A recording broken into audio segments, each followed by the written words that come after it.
ఒక sales person ఎలాంటి techniques ని యూజ్ చేస్తూ టైం వేస్ట్ అనేది లేకుండా సేల్స్ ని ఇంక్రీజ్ చేసుకోవచ్చో ఈ వీడియోలో మనం చూద్దాం.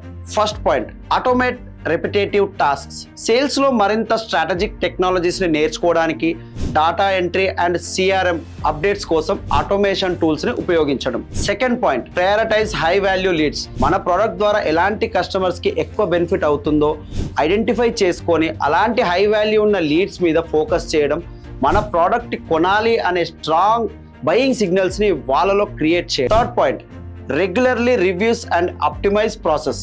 కంటిన్యూస్లీ సేల్స్ ఇంప్రూవ్ చేసుకోవాలి అనుకున్నప్పుడు ఆ ప్రాసెస్లో ఎక్కడ ప్రాబ్లమ్స్ క్రియేట్ అవుతున్నాయో ఆ ఏరియాస్ని ఐడెంటిఫై చేసి ఏ ఏరియాలో అయితే టైం వేస్ట్ అనేది ఎక్కువగా ఉంటుందో దాన్ని ఓవర్కమ్ చేసి ఇంకా మన కేపబిలిటీస్ని రివ్యూ చేయడం, దాన్ని ఆప్టిమైజ్ చేసుకోవడం అనేది చాలా ఇంపార్టెంట్. ఇలాంటి మరెన్నో టిప్స్ కోసం రాజ్ కుమార్ సేల్స్ గ్రోత్ స్ట్రాటజీస్ని ఫాలో చేయండి.